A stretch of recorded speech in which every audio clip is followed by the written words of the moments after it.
بسم اللہ الرحمن الرحیم۔ معزز ناظرین، پروگرام مذاہب اور عقل انسانی سے کامران علی خان کا سلام قبول کیجیے۔ ناظرین، ہم اپنے اس پروگرام میں اب تک آپ جان چکے ہوں گے ڈسکس کرتے ہیں ان معلومات کو اور ان انفارمیشن کو کہ جو ہمیں ملتی ہیں اپنے مذاہب سے، اور پھر ہم کوشش کرتے ہیں کہ تقابلی جائزہ لیا جائے آج کے دور کی ٹیکنالوجی، آج کے دور کی معلومات کے ذریعے، اور جانچا جائے، پرکھا جائے اس معلومات کو کہ جو ہمیں دے رہے ہیں ہمارے مذاہب، اور ان کی عملی تصویر آج کس طرح ہمیں پیش کر رہی ہے ہماری جدید ٹیکنالوجی اور سائنس۔ ناظرین، آج ہم قیامت کی نشانیوں پہ گفتگو شروع کریں گے۔ ناظرین، جب ہم قیامت کا ذکر کرتے ہیں تو ہمارے ذہن میں ایک مخصوص کانسیپٹ آتا ہے کہ قیامت اس دن کا نام ہے کہ جس دن اللہ رب العزت یہ پوری بساط کائنات لپیٹ لیں گے اور جو کچھ انہوں نے تخلیق کیا ہے وہ بالآخر ختم کر دیا جائے گا۔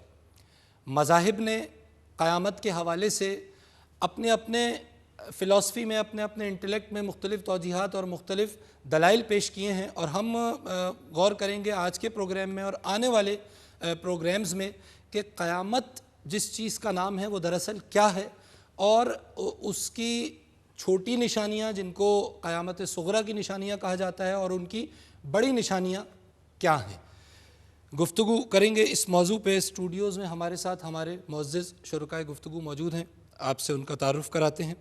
تشریف رکھتے ہیں ہمارے ساتھ ڈاکٹر منیر حسن صاحب، ایکس وائس چانسلر ہیں NED university of engineering and technology کے، ممتاز اسکالر ہیں، قرآن اور سائنس کے حوالے سے متعدد کتابوں کے مصنف ہیں، اور گہری نظر رکھتے ہیں ان علوم پر جس میں عربک بھی شامل ہے، اور آپ حافظ قرآن بھی ہیں۔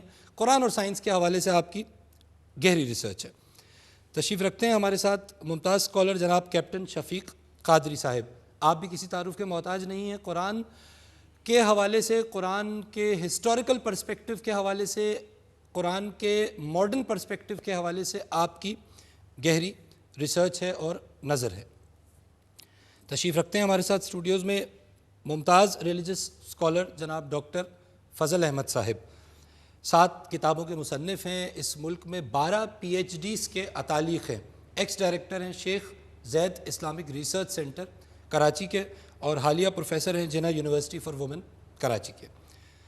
Last but not the least, ہمارے ساتھ تشریف رکھتے ہیں فہد علی رضا صاحب، آپ انہیں ہمارے پروگرامز میں دیکھتے رہے ہیں۔ فہد صاحب بزنس ایڈمنسٹریشن میں ماسٹرز ہیں، پروفیسر ہیں، اور اس کے علاوہ کوالیفائڈ ہیں فلسفی میں from Oxford University. I welcome all of you to the programme. ناظرین، جب ہم قیامت کی بات کرتے ہیں تو قیامت جس کو ہم ڈومز ڈے بھی کہتے ہیں، اس کو سوچتے ہی ہمارے ذہن میں تباہی کا اور بربادی کا ایک مخصوص منظر سامنے آتا ہے۔ ایک کلپ آپ کو دکھائیں گے جس میں مختلف موویز سے ہم نے یہ سینز اس کلپ میں جمع کیے ہیں، کہ جس میں جنرلی ہمیں ایک چیز سامنے آئے گی کہ جب قیامت واقع ہوگی تو حق الیقین تو ہمیں نہیں پتہ کیا ہوگا، لیکن جو ہماری آج کی آبزرویشن ہے وہ ہمیں بتاتی ہے کہ کچھ اس طرح کا منظر ہوگا۔ کلپ دیکھیے۔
ناظرین کلپ آپ نے دیکھی. میں نے جس طرح اس کلپ کو دکھانے سے پہلے بھی آپ سے کہا تھا کہ ہمیں حق الیقین یہ نہیں پتہ کہ یہ سب کچھ اسی طرح سے ہوگا، لیکن گمان اغلب ہے کہ جب قیامت آئے گی تو کیونکہ ہر چیز تباہ و برباد ہو جائے گی، لہٰذا ہو سکتا ہے کہ اس نوعیت کے کچھ مناظر دیکھنے میں آئیں. ناظرین جب ہم قیامت کی نشانیوں پہ بات کرتے ہیں تو ہم ان نشانیوں کو ڈسکس کریں گے کہ جن کا ذکر قرآن میں ہے، جن کا ذکر حدیث پاک علیہ الصلوۃ والسلام میں ہے. اور ایک کلپ آپ اور دیکھیں گے کہ جس میں قیامت کے حوالے سے کچھ الفاظ، کچھ ٹیکسٹ آپ کو نظر آئے گا، اور جنرلی یہ وہ نشانیاں ہیں جو مختلف مذاہب کے لوگ قیامت کے حوالے سے سمجھتے ہیں، بالخصوص دین اسلام کے حوالے سے. اس کلپ کو بھی ملاحظہ کیجیے.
ناظرین کلپس آپ نے دیکھی، ڈسکشن کا آغاز کریں گے اور بریک پہ جانا ہے. ڈاکٹر صاحب ایک سوال میں آپ سے لوں گا.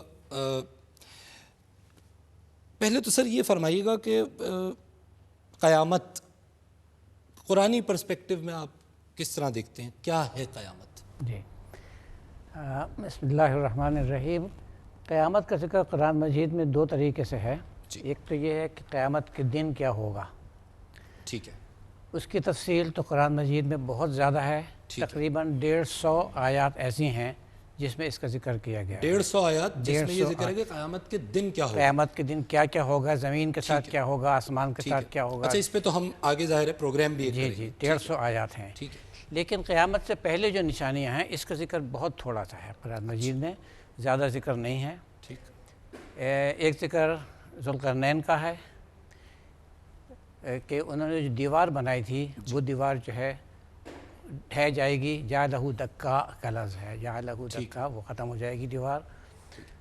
اس کے علاوہ یاجوج ماجوج کا ذکر ہے. حضرت عیسیٰ علیہ السلام کا ذکر ہے، لیکن ترجموں میں تفسیروں میں تو لکھا ہے کہ عیسیٰ علیہ السلام کا ذکر ہے، لیکن الفاظ عیسیٰ علیہ السلام کے لیے نہیں ہے اس کے اندر قرآن مجید میں. یعنی آپ تو ٹیکسٹ کے حوالے سے ہمیں بتا رہے ہیں کہ قرآن کا ٹیکسٹ ہے. جی جی ٹھیک ہے. اور ایک ہے دابۃ الارض کا ذکر ہے کہ جب قیامت قریب ہوگی تو ایک جانور ایسا ہوگا. ٹھیک. تو اس طرح کی چند ایک مثالیں موجود ہیں. شق القمر بھی کے حوالے سے شق القمر کچھ لوگ سمجھتے ہیں کہ قیامت کی نشانی ہے، نہیں ہے، لیکن بہرحال کیونکہ الفاظ اس کے ایسے ہیں جو الفاظ ایسے ہی ہیں کیونکہ اس میں لفظ جو استعمال ہوا ہے اقتربت الساعہ. ٹھیک. اور ساعہ عام طور پر قیامت کے دن قرآن مجید میں قیامت کے لیے کہا گیا ہے. ڈاکٹر صاحب آپ نے بڑا خوبصورتی سے سم اپ کر دیا، کیونکہ ایکچولی ہم جو گفتگو کر رہے ہیں تو ہمارے یہ جو آج اور جو اگلے ویک ہم پروگرام کریں گے اس کے یہی ٹاپکس ہیں بنیادی طور پہ، کہ ہم آج حضرت ذوالقرنین کے حوالے سے جاننے کی کوشش کریں گے، پھر اس کے بعد یاجوج ماجوج ہے، پھر ہم دابۃ الارض کی بات کریں گے. تو آپ نے اس کو سم اپ کر دیا اس بات کو. ناظرین گفتگو تو ابھی آغاز پر ہی ہے، اور ہم ڈاکٹر فضل احمد صاحب سے بھی جاننا چاہیں گے کہ ریلیجس پرسپیکٹیو اس پورے منظر کا، جس کو قیامت کی ہم نشانیاں کہتے ہیں، وہ کیا ہے. ایک وقفہ ہمیں لینا ہے، ہمارے ساتھ ہی رہیے.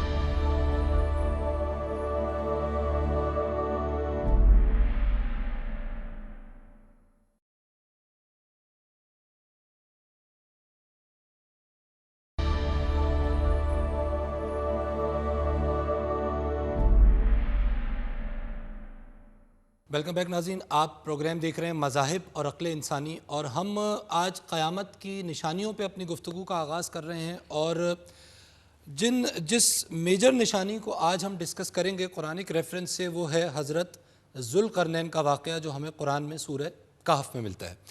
لیکن اس سے پہلے ڈاکٹر فضل احمد صاحب، سر یہ فرمائیے گا کہ ایک جنرلی بھی ایک تو نشانیاں قرآن کے حوالے سے، اس پہ تو ہم یہ ایک دو پروگرامز اپنے کریں گے، لیکن یہ جو مورل ڈیگریڈیشن ہے لوگوں کے اخلاق میں تنزلی، اور اس حوالے سے بھی کچھ باتیں عمومی نشانیوں کے زمرے میں آتی ہیں، کچھ ان پہ روشنی ڈالیے. بسم اللہ الرحمن الرحیم. اصل میں قیامت جو آنی ہے برحق اس ایمان لانا اصل مسلمان کا فرض بھی ہے. ٹرو. سرکار دو عالم صلی اللہ تعالیٰ علیہ وآلہ وسلم نے اپنے ارشادات عالیہ کی روشنی میں قیامت کی نشانی کو 2 حصوں میں تقسیم فرمایا ہے. ٹھیک ہے. ایک کو ہم علامات صغریٰ کہتے ہیں، چھوٹی چھوٹی نشانیاں. دوسری قسم کی نشانیاں علامات کبریٰ، جس کو ہم بڑی نشانیاں کہتے ہیں. ٹھیک ہے. بڑی نشانیوں کی نشاندہی ڈاکٹر صاحب نے اپنے گفتگو میں تھوڑی سی فرما دی ہے. مثلا حضرت عیسیٰ علیہ السلام کی تشریف آوری، امام مہدی علیہ السلام کی تشریف آوری، دجال کا آنا، یاجوج ماجوج کا، دابت الارض کا دخان، پھر ٹھنڈی ہوا، پھر وغیرہ وغیرہ، یاجوج ماجوج، ذوالقرنین، شق قمر بھی ڈاکٹر صاحب نے کچھ اشارہ دیا ہے اس پر، اگرچہ علماء کا کچھ اختلاف ہے. بہرحال سورۃ الانشقاق پڑھتے ہیں تو سارے ستارے آسمان ٹوٹ جا رہے تو ظاہر ہے کوئی ایسی بڑی بات نہیں ہے. ٹھیک ہے. ٹھیک. اللہ علم کو ایسے نہیں اٹھائے گا، بلکہ اہل علم اٹھا لیے جائیں گے تو علم اٹھ جائے گا، آٹومیٹکلی اٹھ جائے گا. ٹھیک ہے. تو اسی طریقے سے اولاد کا نافرمان ہو جانا، اسی طریقے سے مزامیر اور موسیقی کی جگہ جگہ آوازیں اس کی گونجنا، اور اسی طریقے سے بے حیائی، فحاشی، عریانیت جو آج کل عام ہے، اور خود غرضی، قتل، بربریت، سفاکیت جو آج کل عام ہے، چوری، ڈاکہ وغیرہ وغیرہ، جتنے ہم نے کلپ بھی جو شروع میں دکھایا اس میں بھی یہی احادیث کے ریفرنس سے ہم نے یہی ٹیکسٹ میں جو دکھایا. خلاصہ میں بیان کر رہا ہوں. ٹھیک ہے. تو وہ جو علامات صغریٰ ہے وہ تو منعن اس وقت ہم میں نظر آ رہی ہیں. اچھا ایک سوال ہے میرا کیپٹن صاحب، ہر دور میں ظاہر ہے اب اس کے آگے 100 سال بعد کیا ہوگا یہ مجھے نہیں پتا، مجھے آج کا دور اور جب میں پچھلے 100 سال یا 200 سال کا دور دیکھتا ہوں، یا میں اپنے والدین سے سنتا ہوں کہ بھائی قیامت قریب ہے کیونکہ آج جو کچھ ہو رہا ہے. اچھا جب میرے والدین چھوٹے تھے، جب میں ان سے پوچھتا ہوں کہ کیا آپ اپنے والدین سے یہی سنتے تھے، تو کہتے تھے بالکل یہی. تو لگتا ہے ایسا ہے کہ ہر دور کے لوگوں کو یہ فیل ہوتا رہتا تھا کہ بس وہی آخری دور ہے. کچھ فرمائیے اس حوالے سے. اس کے بارے میں حضور صلی اللہ علیہ وسلم کی حدیث میں یہ بھی بتایا گیا، حضور صلی اللہ علیہ وسلم نے فرمایا کہ میرے اور قیامت کے درمیان میں اتنا فاصلہ ہے، 2 انگلی بتائی انہوں نے، یعنی قریب قریب ہے. اچھا یعنی 2 انگلیاں اٹھا کے 2 انگلیاں بتا کے قریب قریب بتائیں کہ بالکل قریب. ٹھیک ہے. یعنی ان کے دور میں اور ان کے دور میں حضور صلی اللہ علیہ وسلم خود نے فرمایا. ٹھیک ہے. اب یہ حدیث ہے تو اس کے حساب سے تو تب سے چلا آ رہا ہے قیامت. قیامت آ گئی، اب کب آئے گی یہ نہیں پتہ. اللہ تعالیٰ نے بھی کہا کہ قیامت کبھی بھی آ سکتی ہے، اچانک آ سکتی ہے. ٹھیک ہے. تو اچانک آنے کا مطلب یہ کہ یہ ساری نشانیاں جو ہیں ہماری وہ ویسی کہ ویسی رہ جائیں گی. یعنی میرا اینگل یہ ہے کہ ہر دور میں یہ جو گناہ جن کا ذکر ڈاکٹر صاحب نے کیا یہ تقریباً ہر دور میں ہی موجود رہے ہیں. تو یہ ایگزیکٹلی کیا یہ نشانیاں ایگزیکٹلی اس کو فوکس کرتی ہیں کہ جی جب یہ ہوگا تو قیامت آئے گی؟ آپ نے لفظ آپ دور کہہ رہے ہیں نا جی. اب اس کو سمجھنے کے لیے ہم اگر یوم قیامہ، یوم آخرہ، یوم کا مطلب ہے 1 منٹ سے لے کے ہزاروں سال. ٹھیک ہے. It's a period, it's a period, not a day. Okay. ہم اس کو دن لیتے ہیں تو دن صبح شام کا ہے یا 24 گھنٹے کا ہے یا 12 گھنٹے کا ہے، خیر بحث میں نہیں جانا. یہ پیریڈ ہے. تو قیامت کا بھی پیریڈ ہے. ٹھیک.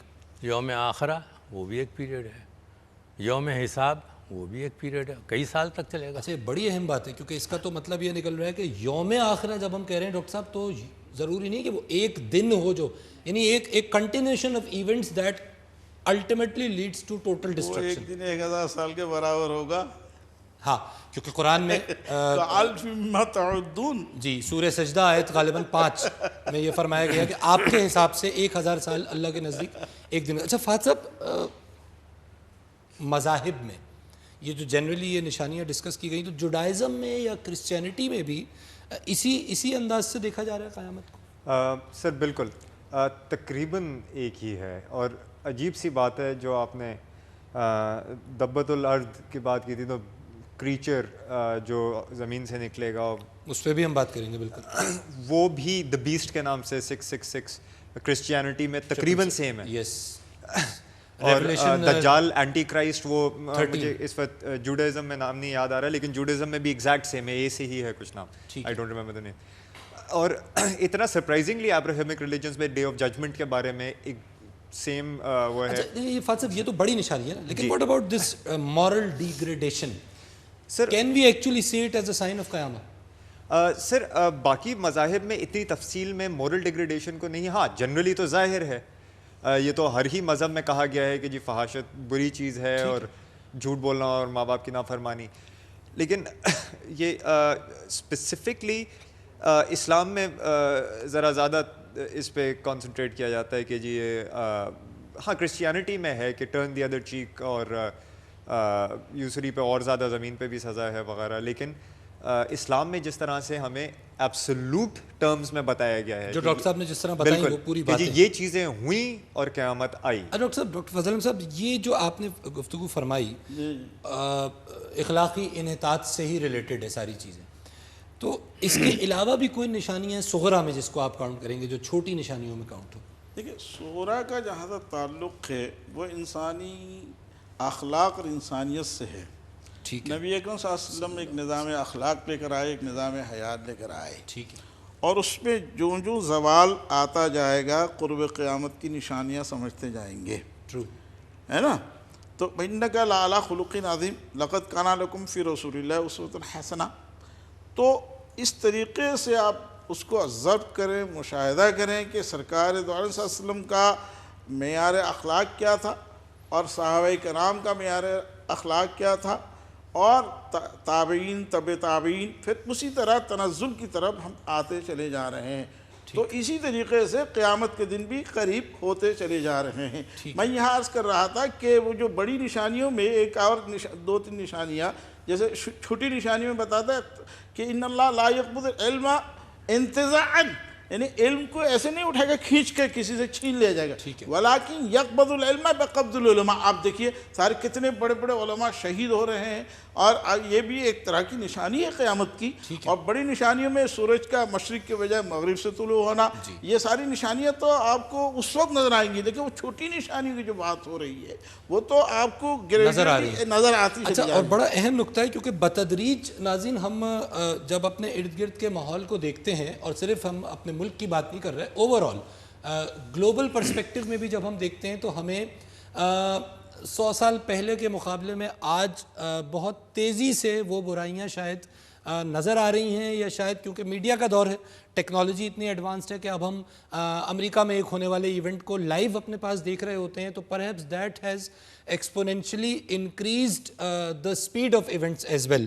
گفتگو جاری رکھیں گے, اور ہم ناظرین جب بریک سے واپس آئیں گے تو ہم اب قیامت کی جو علامات کبریٰ ہیں ان کی طرف موو ہوں گے, اور ہم ڈسکشن شروع کریں گے ایک علامت پر کہ جو حضرت ذوالقرنین کی دیوار کے گرنے کے حوالے سے ہے. ہمارے ساتھ ہی رہیے گا, ایک وقفہ لے کر حاضر ہوتے ہیں.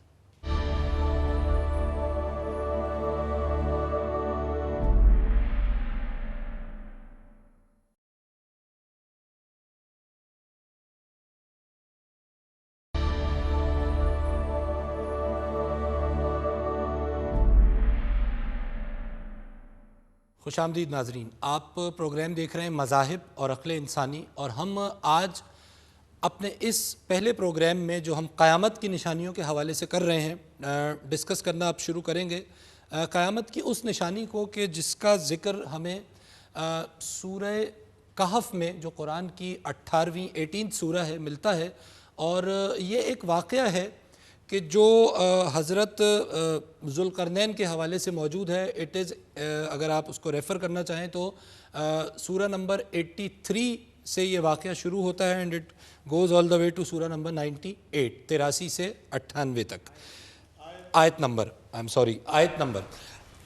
اچھا, بلکہ ڈاکٹر صاحب میں اس واقعے کی اگر آپ کی اجازت تو ایک تھوڑی سی ڈیٹیل دے دوں کہ اس کا پرسپیکٹیو یہ ہے ناظرین کہ ایکچولی یہودیوں نے جب آپ علیہ السلام نے دعوی نبوت کیا تو جو قریش تھا, جو قبیلہ تھا آپ علیہ السلام کا, انہوں نے اس دعوی نبوت کو جانچنے کے لیے اور پرکھنے کے لیے اپنا ایک وفد یہودیوں کے پاس بھیجا، کیونکہ اس وقت ظاہر یہودی موجود تھے اور ایک اللہ کو ماننے والے ریلیجن کے وہ ریپرزنٹیٹو تھے، عیسائی بھی موجود تھے، لیکن کیونکہ مدینہ کے قرب و جوار میں یہودی زیادہ موجود تھے، لہٰذا ان کے پاس بھیجا گیا اور ان سے کہا گیا کہ جی ایک شخص ہے جن کا نام محمد ہے صلی اللہ علیہ وسلم، کہ جو دعوی نبوت کر رہے ہیں، تو ہم کس طرح مانیں کہ وہ صحیح ہیں؟ یہ اور بات ہے کہ وہ مانیں، اس کے بعد بھی نہیں تھے۔ یہودیوں نے کہا کہ 3 سوال آپ ان سے کیجئے، ایک آپ ان سے پوچھئے غار میں موجود لوگوں کے بارے میں، ایک آپ ان سے پوچھئے بادشاہ ذوالقرنین کے بارے میں، اور ایک روایت میں اختلاف آتا ہے، کچھ جگہ کہا گیا ہے کہ روح کے بارے میں پوچھئے، اور کچھ علماء کہتے ہیں کہ یہودیوں نے کہا تھا کہ حضرت خضر علیہ السلام کے حوالے سے پوچھئے۔ وہ سوال آپ علیہ السلام سے کیے گئے، اور کیونکہ یہودیوں کے پاس ان سوالوں کے اپنے ریلیجن کے حوالے سے جواب تھے، تو اللہ رب العزت نے آپ علیہ السلام کو وحی کی، اور سورہ کہف میں ان تینوں باتوں کے حوالے سے اللہ نے جواب عطا کیے، اور ہم ان باتوں کو ڈسکس کریں گے، لیکن ہم سٹارٹ کریں گے اپنی ڈسکشن کو حضرت ذوالقرنین کے حوالے سے۔ ایک نقطہ یہاں یہ بھی واضح کرنا ضروری ہے کہ جب ہم حضرت ذوالقرنین کی بات کرتے ہیں تو ہسٹوریکلی کئی لوگوں کو، جب ہسٹورینز نے، ریسرچرز نے، مسلم اسکالرز نے اور غیر مسلم اسکالرز نے ریسرچ کی، تو ان کے سامنے کئی لوگوں کے نام آئے کہ جن کو ذوالقرنین سمجھا جا سکتا تھا، لیکن جو سب سے زیادہ نام آئے فہد صاحب میرے خیال میں، ایک تو الیگزینڈر دی گریٹ، سکندر اعظم کا ذکر ملتا ہے، اور ایک ہمیں سائرس دی گریٹ، کہ جو پرشیا کے بادشاہ تھے، اور کوروش بزرگ جن کو کہا جاتا ہے، جو 550 BC میں قبل مسیح میں، 550 قبل مسیح میں جن کا پیریڈ تھا، ان کا ذکر ملتا ہے۔ کچھ فرمائیے اس حوالے سے۔ زیادہ تر مسلم ہسٹورینز جو ایرسٹوٹیلین ہسٹورینز ہیں، جیسے ابن سینا ہیں، الفارابی ہیں، اور ریسنٹلی این مری شمیل ہیں، جان ایل ایسپوزیٹو ہیں، اکثر تو یہ کہتے ہیں کہ حضرت ذوالقرنین الیگزینڈر دا گریٹ تھے۔ ٹھیک ہے۔ جو ڈس ایگری کرتے ہیں وہ پھر یہ کہتے ہیں کہ جی سائرس دا گریٹ تھے۔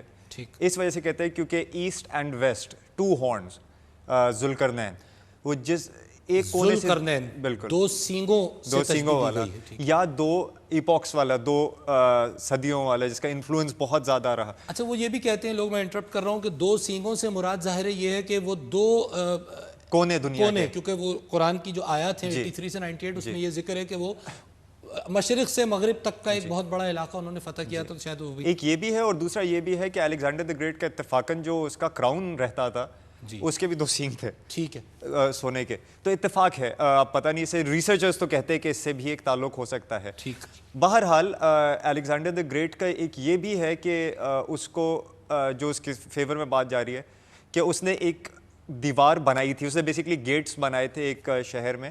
ہاں، اب یہ کیا سچ مچ بنائے تھے یا نہیں، یہ تو اب بہت ہی ایک ہسٹورینز کے بیچ میں تفصیلی بحث ہے، لیکن عرب ٹریڈیشن میں الیگزینڈر دی گریٹ کی اچھی خاصی تعریف کی جاتی ہے، اس کا اچھا خاصا اس کو مانا جاتا ہے۔ ہاں، کچھ مسائل بھی نکلتے ہیں اس میں۔ سب سے بڑا مسئلہ یہ نکلتا ہے کہ الیگزینڈر دی گریٹ مسلمان تو نہیں تھا، وہ تو سب کو پتہ ہے، وہ ان بتوں کو پوچھتا تھا۔ ٹھیک۔ دوسرا، اس کی پرسنل لائف پہ بھی اچھا خاصے سوال اٹھائے جاتے ہیں، اس کی مورل ویلیوز۔ اچھا، یہ بڑا اہم نقطہ ہے، کیونکہ ڈاکٹر صاحب Alexander, we are no one to decide کہ وہ الیگزینڈر تھے یا سائرس دی گریٹ تھے، لیکن یہ نقطہ بڑا اہم ہے، کیونکہ جس انداز میں وہ آیتیں میرے پاس موجود ہیں، بہت وقت لگے گا انہیں پڑھنے میں، تو جس انداز میں قرآن پاک نے ریفر کیا حضرت ذوالقرنین کو، تو وہ تو ان کو بڑا نیک اور صالح ظاہر دکھایا گیا، تو پھر تو شاید الیگزینڈر نہ ہو، آئی ڈونٹ نو۔ جی، یہ بالکل ٹھیک ہے، کیونکہ اس واقعے میں کئی چیزیں ایسی ہیں جو سوچنا چاہیے جن پر۔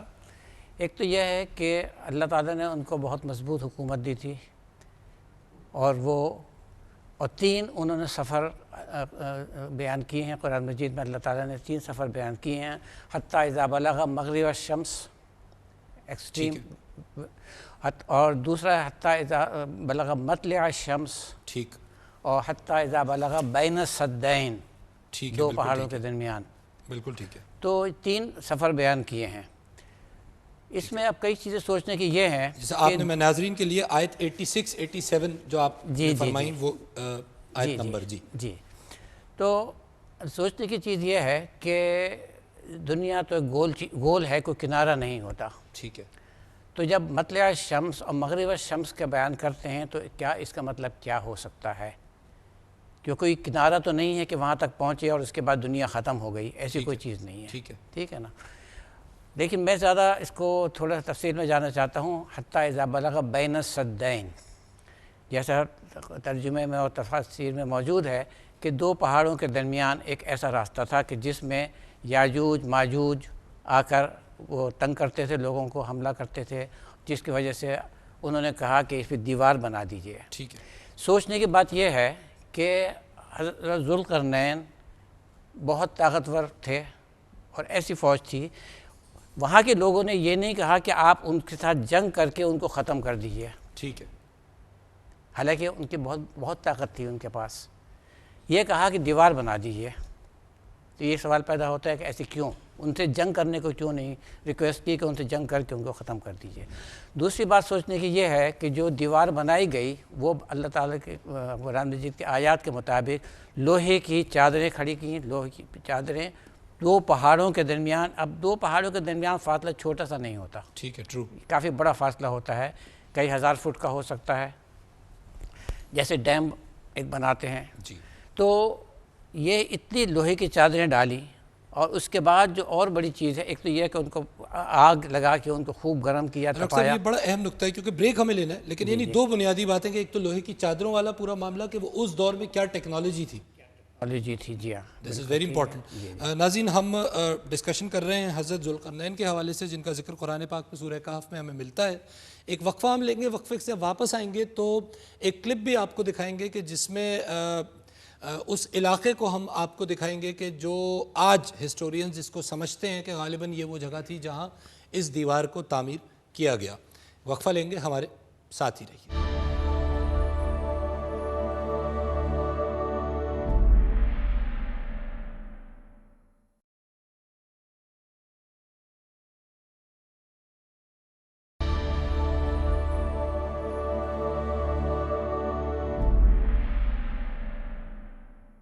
ویلکم بیک ناظرین. آپ پروگرام دیکھ رہے ہیں مذاہب اور عقل انسانی، اور ہم آج قیامت کی نشانیوں پہ اپنی گفتگو کو شروع کرتے ہوئے قرآن پاک کے حوالے سے حضرت ذوالقرنین اور ان کی بنائی ہوئی دیوار کو ایکسپلور کرنے کی کوشش کر رہے ہیں، جاننے کی کوشش کر رہے ہیں کہ یہ کیا نشانی ہے، یہ کیا ماجرا ہے جو اللہ نے قرآن میں بیان فرمایا.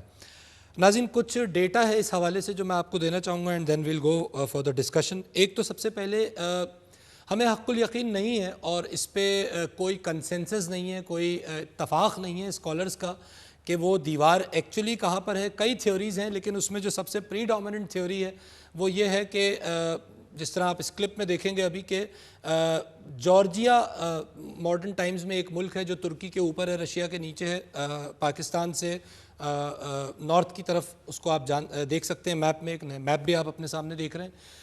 یہاں پر کوکیکس ماؤنٹینز کی ایک رینج ہے اور ان پہاڑوں میں شاید اسکالر سمجھتے ہیں کہ جو بین السدین جس نے ڈاکٹر صاحب نے ذکر کیا تو دو پہاڑ ایسے تھے جن کے درمیان اس دیوار کو بنایا گیا. لیکن ہم یہاں قطعاً یہ بات نہیں کہہ رہے کہ یہ ایسا ہی ہوا تھا. ایک تھیوری ہے اور اس تھیوری کے حوالے سے یہ کچھ ایک کلپ ہے جو آپ دیکھیں گے. کلپ دیکھیے. سورہ 18 الکہف آیات 83 سے 99 تک حضرت ذوالقرنین کی تاریخ ہے. یہ ہے یورپی ملک جارجیا کے پایۂ تخت شہر تبلیسی. 6 صدی قبل مسیح میں ذوالقرنین کی قوم اس علاقے میں آباد تھی. یاجوج ماجوج کی قوم حضرت نوح علیہ السلام کے صاحبزادہ یافس کی اولاد تھی، جس میں یاجوج قوم تاتاری کے نام اور ماجوج قوم منگولی کے نام سے مشہور ہیں.